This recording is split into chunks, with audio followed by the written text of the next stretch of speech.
नमस्कार, आप देख रहे हैं इंडिया डेली। मैं हूं आशीष सिन्हा। सीधे आपको लोकसभा लिए चलते हैं, जहां पर गृह मंत्री अमित शाह कुछ कह रहे हैं।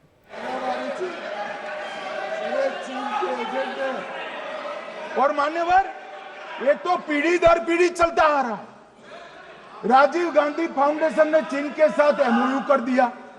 अब कहते नहीं है कि एमओयू में क्या था, ये तो बताओ भाई, क्या एमओयू किया था राजीव गांधी फाउंडेशन ने? और जब डोकलाम में हमारे सेना के जवान चीन की सेना के सामने आंख में आंख डालकर बैठे थे, वो चीन के राजदूत के साथ राहुल गांधी मीटिंग कर रहे थे। ये मान्यवर ऐसा नहीं है। जवाहरलाल नेहरू, सोनिया गांधी, राहुल गांधी, तीन तीन पीढ़ी तक के चीन का प्रेम उतरता जा रहा है। मान्यवर मैं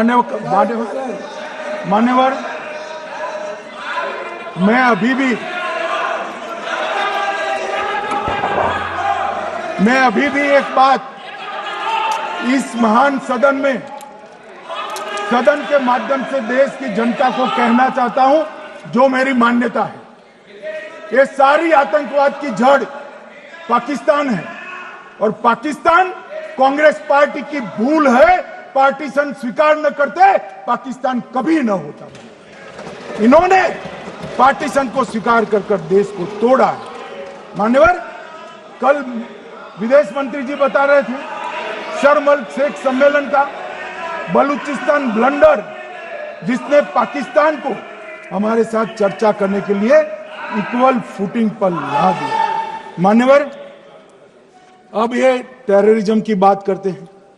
मैं इसमें भी पूरे देश की जनता को टेररिज्म की विगत 20 साल की स्थिति से अवगत कराना चाहता हूं। मान्यवर, अटल जी की सरकार थी। 2002 में टेररिज्म को समाप्त करने के लिए अटल जी की सरकार, एनडीए की सरकार, भाजपा सरकार पोटा का कानून लेकर आई। मान्यवर, मैं सदन को याद कराना चाहता हूं, पोटा कानून का विरोध किसने किया था? किसने किया? कांग्रेस पार्टी ने किया। हमारे पास बहुमत नहीं था राज्यसभा में। मजबूरन हमने कानून को गिर गया, मजबूरन संयुक्त सत्र बुलाना पड़ा, और पोटा कानून संयुक्त सत्र में पारित हुआ। देश नहीं भूल सकता मान्यवर। और पोटा कानून को रोककर आज भी कांग्रेस पार्टी के नेता जब बोले तब कहे, पोटा कानून को रोककर किसको बताना चाहते थे आप? किसको बचाना चाहते थे? पोटा तो आतंकवादियों के खिलाफ था। पोटा को रोककर अपनी वोट बैंक का उल्लू सीधा करने के लिए आप आतंकवादियों को बचाना चाहते। और मान्यवर, 2004 में अटल जी की सरकार गई, मनमोहन सिंह, सोनिया गांधी की सरकार आई। आते ही पहला काम क्या किया मान्यवर? पहली ही कैबिनेट में पोटा कानून को रद्द कर दिया। मैं फिर से पूछता हूं, किसके फायदे के लिए कांग्रेस पार्टी ने पोटा कानून रद्द किया? जवाब दीजिए जरा यहां पर। और मान्यवर, इसके बाद क्या हुआ? 2004 के दिसंबर में पोटा कानून रद्द हुआ। 2005 में अयोध्या में रामलल्ला के टेंट पर हमला हुआ, आतंकवादी मारे गए। मुंबई लोकल ट्रेन 2005 में रामलल्ला पर हमला, 6 में मुंबई ट्रेन में बम धमाके 187 लोग मारे गए। 2006 डोडा उधमपुर में हिंदुओं पर हमला, 34 लोग मारे गए। 2007 हैदराबाद 44 लोग मारे गए। 2007 यूपी लखनऊ वाराणसी 13 लोग मारे गए। रामपुर सीआरपीएफ कैंप, वहां पर हमला हुआ 2008 में। 2008 में श्रीनगर के आर्मी के काफिले पर हमला हुआ, 10 सुरक्षा बल मारे गए। मुंबई आतंकी हमला 2008 में हुआ, 246 लोग मारे गए। जयपुर में 8 बम धमाके हुए, 64 लोग मारे गए। 2008 में अहमदाबाद में 21 बम धमाके हुए, 57 लोग मारे गए। दिल्ली में 2008 में 5 धमाके हुए, 22 लोग मारे गए। और पुणे की जर्मन बेकरी 17 लोग मारे गए। वाराणसी में 10 में धमाका हुआ, 11 में मुंबई में 3 धमाके हुए, 27 लोग मारे गए। अब मैं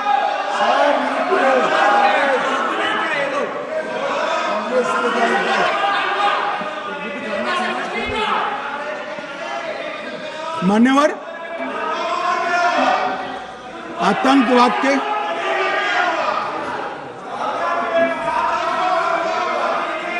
मान्यवर आतंकवाद के खिलाफ लड़ाई होती, कभी वो हमला करते हैं, मगर सवाल ये है कि इन्होंने 5 से 11 के बीच में 27 जघन्य हमले किए, 1000 के करीब करीब लोग मारे गए। आपने क्या किया?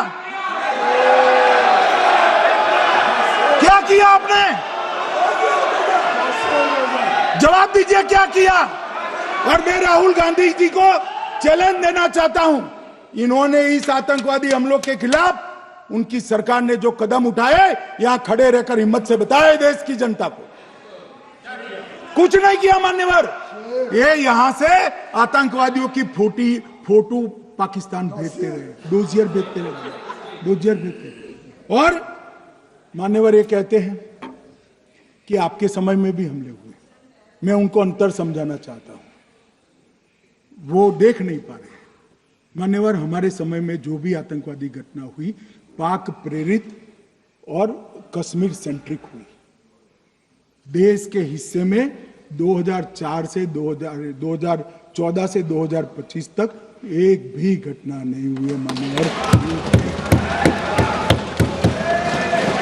ये नरेंद्र मोदी सरकार है मान्यवर।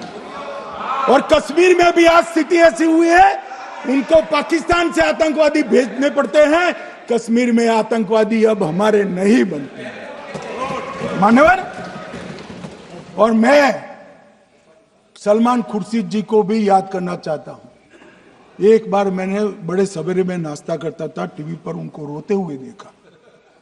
मुझे लगा क्या हुआ, कोई बड़ी घटना हो गई।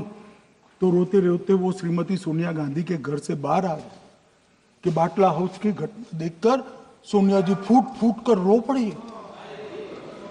अरे रोना था तो शहीद मोहन शर्मा के लिए रोते, बाटला हाउस के आतंकवादियों के लिए रोना आता है। और मान्यवर, ये हमें पूछते हैं कि आपने क्या किया। कोई अधिकार नहीं है पूछने का, कोई अधिकार नहीं है मान्यवर। और ये हमें पूछते थे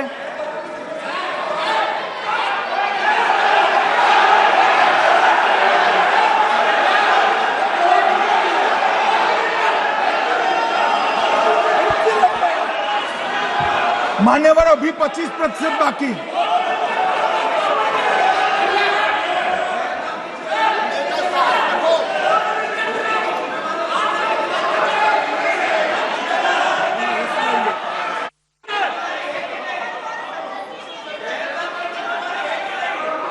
बैठिए, जवाब दे रहे हैं ना आपका, जवाब दे रहे हैं आपका। पहलगांव के बाद जो घटनाक्रम घटित, उसका जवाब दे दिया ना माननीय गृह मंत्री जी ने। आपने पूछा आतंकवादियों क्या हुआ, आतंकवादियों का जवाब दे दिया। क्या पूछना चाहते हैं आप? आपने हर सवाल पूछा, हर सवाल जवाब सुनिए माननीय गृह मंत्री जी। मान्यवर, इन लोगों को कल ऐसा था कि ये जो बेसरन के गुनहगार है वो पाकिस्तान भाग गए। तो बड़े आवाज से पूछते थे, भाग गए भाग गए भाग गए, गृहमंत्री क्या करता है, जिम्मेदारी ले। हमारी तो सेना ने ठोक दिया, सीआरपीएफ ने ठोक दिया मान्यवर। अब मेरा तो जवाब बनना ना देता है, ना वो मांगना बनता है। मगर मैं उनको कुछ पूछना चाहता हूं।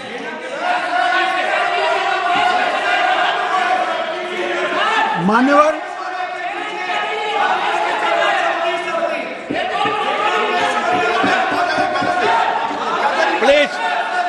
मारेगी तो सेना ही ना, सेना अब ऐसे भी मारेगी ना, तो वो भी ये कह रहे हैं सेना और सीआईएसएफ ने मारा।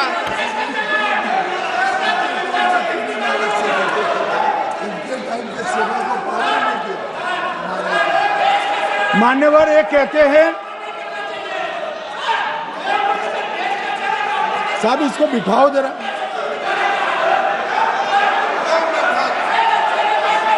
हाँ प्लीज बैठिए बैठिए बैठिए बैठिए बैठिए।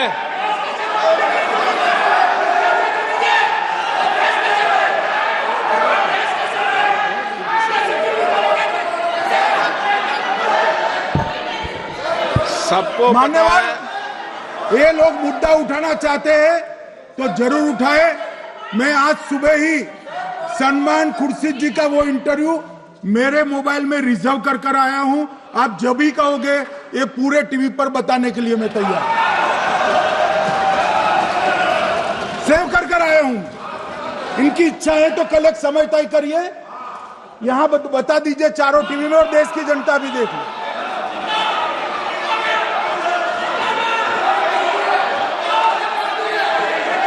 मान्यवर कह रहे हैं बताओ, आप बताओ, बताना है या नहीं बताना? नहीं पूछो ना उनको।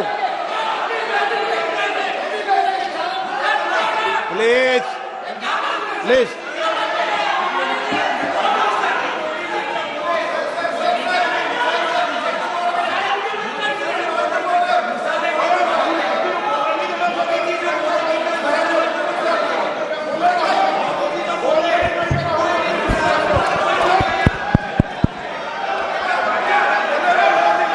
बिट्टू बैठ जाओ। मान्यवर ये पूछ रहे थे कि क्यों भाग गए। अब मेरा समय काफी जाएगा, मैं जरा संक्षिप्त में कहता हूं, घटनाओं पर नहीं जाओ। दाऊद इब्राहिम कास्कर 1986 में भागा, श्री राजीव गांधी की सरकार। सैयद सलाउद्दीन 93 में भागा, कांग्रेस की सरकार। टाइगर मेमन 93 में भागा, कांग्रेस की सरकार। अनीस इब्राहिम कास्कर 93 में भागा, इनकी सरकार। रियाज भटकल 2007 में भागा, इनकी सरकार। इकबाल भटकर 2010 में भागा, इनकी सरकार। मिर्जा सादाब बेग 2009 में भागा, इनकी सरकार। अब मान्यवर मेरा तो जवाब मांग लिया, हमारे सुरक्षा बलों ने मेरा जवाब भी दे दिया, अब राहुल गांधी इसका जवाब दे।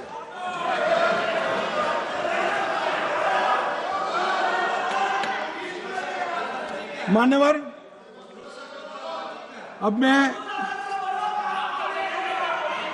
कश्मीर के विषय में मैं बात करना चाहता हूं। कल कहते थे कि गृह मंत्री ने भाषण किया था कि 370 की कलम जाएगी तो आतंकवाद कम हो जाएगा। क्या हुआ? मान्यवर मेरा हिसाब देना बनता है। हम भारतीय जनता पार्टी के कार्यकर्ता हैं, ये नरेंद्र मोदी जी की सरकार है, हम जवाबदेह होते हैं जनता के प्रति, संसद के प्रति और देश के हितों के प्रति। मैं आज देश की जनता के सामने 2004 से 14 और 2015 से 25 10-10 साल का लेखा जोखा रखना चाहता हूं। 2004 से 14 में अखंड सोनिया मनमोहन की सरकार थी 10 साल की, और 15 से 25 अखंड रूप से नरेंद्र मोदी जी की सरकार। कश्मीर में टेरर इंसिडेंट 7,217 हुए थे 2004 से 14 में। 70% की कमी के साथ 2150 हो गए 1525। नागरिकों की मृत्यु 2004 से 14 में 1770 हुई, 2015 से 25 में कम होकर 357 हो गई, 80%। सिक्योरिटी फोर्सेस की मृत्यु 1060 हो गई उस वक्त, और हमारे समय में 542 हुई। और टेररिस्टों की मृत्यु में 123% की वृद्धि हुई। ये हमें पूछ रहे हैं क्या हुआ? आंकड़े से भाग नहीं सकते भाई, आंकड़े से भाग नहीं सकते। और अब मैं कहता हूं कि धारा 370 ने कश्मीर में आतंकवादी इकोसिस्टम को नष्ट कर दिया है, जिस धारा 370 को आपने इतने साल तक बचा कर। हमने जीरो टेरर प्लान बनाया है, एरिया डोमिनेशन प्लान बनाया है, मल्टी लेवल डिप्लॉयमेंट किया है, सुरक्षा जेलें बनाई हैं, 98% ट्रायल अब वीडियो पर हो रहे हैं।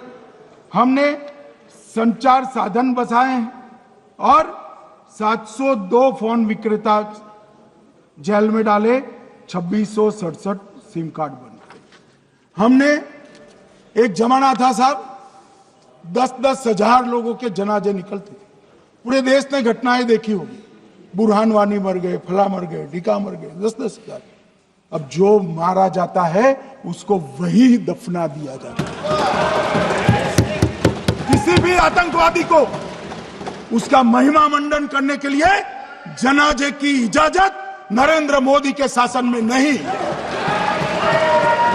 मान्यवर, आतंकवादियों के सगे वाले और समर्थक चुन चुन कर हमने नौकरियों से निकाले, पासपोर्ट रद्द कर दिए हैं, गवर्नमेंट कॉन्ट्रैक्ट रद्द कर दिए हैं।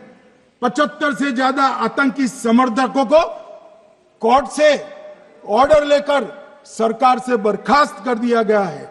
बार काउंसिल उनके समर्थकों से भरी थी, सस्पेंड कर नया लोकप्रिय चुनाव हमने कराया है। मान्यवर, कई संगठन बैन करे, मैं बाद में बताता हूं। विशेष यूएपीए अदालतें बनाई हैं, लगभग मार्च 22 से 25 के बीच में यूएपीए के 2267 मामले हमने जब्त किए हैं, दर्ज किए हैं, 374 कुर्की की है। और परिणाम क्या है मान्यवर? ये पूछ रहे हैं परिणाम क्या है? शुतुरमुख वृत्ति से अगर मिट्टी में सर रखकर बैठोगे तो कुछ नहीं, सूर्य भी नहीं दिखेगा। मान्यवर, परिणाम आया है। पहले ऑर्गेनाइज टॉन्ट पेल्टिंग साल की 2654 होती थी एवरेज इनकेस में। कितनी मान्यवर? 2654 पथराव होते हैं। 2024 में 0 हो गए। मान्यवर, ऑर्गेनाइज हड़ताल पाकिस्तान से ऐलान करते थे, घाटी बंद रहती थी। पाकिस्तान की भी हिम्मत नहीं है, घाटी में भी हिम्मत नहीं है। इनके समय में साल में 132 दिन घाटी बंद रहती थी। अब ऑर्गेनाइज हड़ताल 3 साल से 0 है। मान्यवर, टॉन्ट पेल्टिंग में नागरिकों की मृत्यु हर साल 112 होती थी। 3 साल से नागरिकों की मृत्यु 0 है। मान्यवर, जख्मी होते थे 6235 लोग टॉन्ट पेल्टिंग में, आज 0। मान्यवर, आज मैं बताता हूं, एक समय में हुर्रियत के नेताओं को यहां वीआईपी ट्रीटमेंट मिलती, हुर्रियत के साथ चर्चा करते थे। और ये हुर्रियत वाले आते थे, रेड कारपेट पूरा रोड खाली कर सीधा आता था और मनमोहन सरकार के दूत इनके साथ चर्चा करते थे। सारे हुर्रियत के कंपोनेंट हमने बैन कर दिए हैं, सारे जेल की सलाखों के पीछे। हम कोई हुर्रियत से बात करना नहीं चाहते। मैं सदन में नरेंद्र मोदी जी की नीति दोहराना चाहता हूं। हुर्रियत टेररिस्ट संगठनों के आउटफिट है, हम इनसे बात नहीं करेंगे। हम अगर किसी से बात करेंगे तो घाटी के युवाओं के साथ बात करेंगे, हुर्रियत के साथ बात। मान्यवर, चुनावों के दौरान डर का माहौल होता था। अब 98.3% मतदान हुआ पंचायत चुनाव। कांग्रेस की बंद बहिष्कार का समय बंद हो गया। सेपरेटिस्ट बात करना चाहते थे, अब वो नहीं कर सकते। और मान्यवर, 2019 के बाद हमने कितने संगठन बैन करे, मैं बोलना चाहता हूं, थोड़ा समय चाहिएगा मान्यवर। The TRF, People's Anti Fascist Front, Tehreek ul Mujahideen, Jamaat ul Mujahideen Bangladesh, Hindustan, Jammu Kashmir Ghaznavi Force, Khalistan Tiger Force, Hizb ut Tahrir, जमाते इस्लामी, जो जमाते इस्लामी ने पूरे पाकिस्तान के अंदर एक प्रकार से अलगाववाद का जहर घोला, वो जमाते इस्लामी आज बंद कर दिया गया। Jammu Kashmir Liberation Front, Jammu Kashmir Democratic Freedom Party, Muslim League Jammu Kashmir, Tehreek Hurriyat, Muslim Conference सुमजी गुट, Jammu Kashmir National Front, Jammu Kashmir People's Freedom League, Jammu Kashmir People's League, Jammu Kashmir Ittehadul Musalman Awami Action Committee, Sikhs for Justice और पॉपुलर फ्रंट ऑफ इंडिया को भी हमने बैन किया। और ये शांति ऐसे नहीं हुई है। और ये कहते हैं कि एक भी घुसपैठ नहीं होती है। कभी गए हो आप पाकिस्तान? तो कई बार गए हो गए आप सीमा पर गए हो?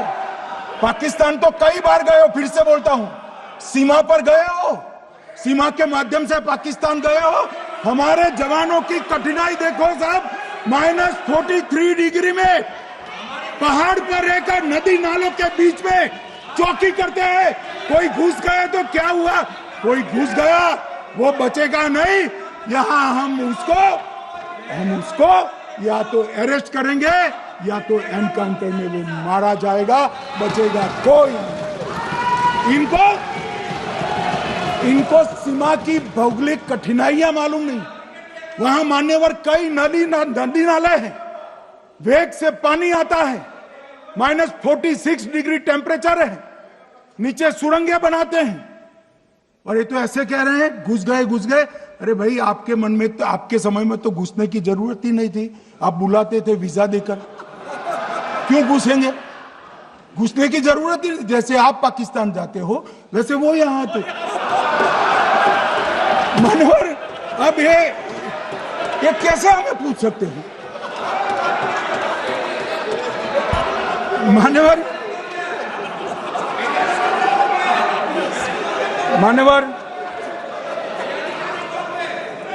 मैं समझ रहा हूं मान्यवर, मैं समझ रहा हूं पोटा का विरोध करने वाले को नरेंद्र मोदी की आतंकवादी विरोधी नीति नहीं पसंद आई। मैं समझ रहा हूं पोटा रद्द करने वाले को नरेंद्र मोदी जी की एंटी टेरर नीति पसंद नहीं आई। मैं समझ रहा हूं टेररिस्टों का बचाव कर वोट बैंक बनाने वालों को एक कोई नीति पसंद नहीं आएगी। मानवर, इसका विरोधी होना है। परंतु मैं आज एक बात यहाँ सदन के सामने आपके माध्यम से सदन को और दुनिया को बताना चाहता हूँ। मानवर, ये नरेंद्र मोदी सरकार है टेररिज्म के खिलाफ हमारी जीरो टॉलरेंस की नीति है, ऑफर है, और हम विजयी हो। और मान्यवर, मैं फिर से अंत में ऑपरेशन महादेव में जुड़े हुए सेना, सीआरपीएफ और जम्मू कश्मीर पुलिस के सभी जवानों को 2 हाथ जोड़कर प्रणाम कर बहुत साधुवाद।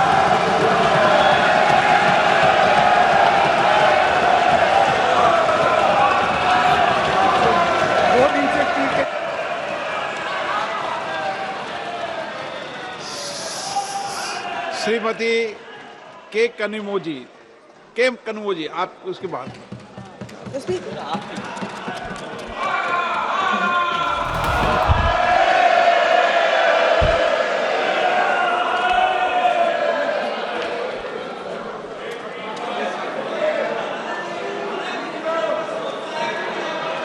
Thank you sir. आपने गृह मंत्री अमित शाह को सुना। कांग्रेस पर गृह मंत्री अमित शाह का करारा प्रहार। तकरीबन 1 घंटे 20 मिनट तक ऑपरेशन सिंदूर के अलावा कई और अहम मसलों पर गृह मंत्री अमित शाह ने संसद में कहा। उन्होंने कहा कि कांग्रेस आतंकियों के लिए आंसू बहाती है। बटला हाउस एनकाउंटर का जिक्र यहां पर उन्होंने किया था। सोनिया गांधी आतंकियों के लिए आंसू बहाती हैं। सलमान खुर्शीद आतंकियों के लिए रोए थे। ये बात गृह मंत्री अमित शाह ने कही। तो यूपीए सरकार में कई आतंकी जो थे वो भाग गए। एक नाम उसमें दाऊद का भी है।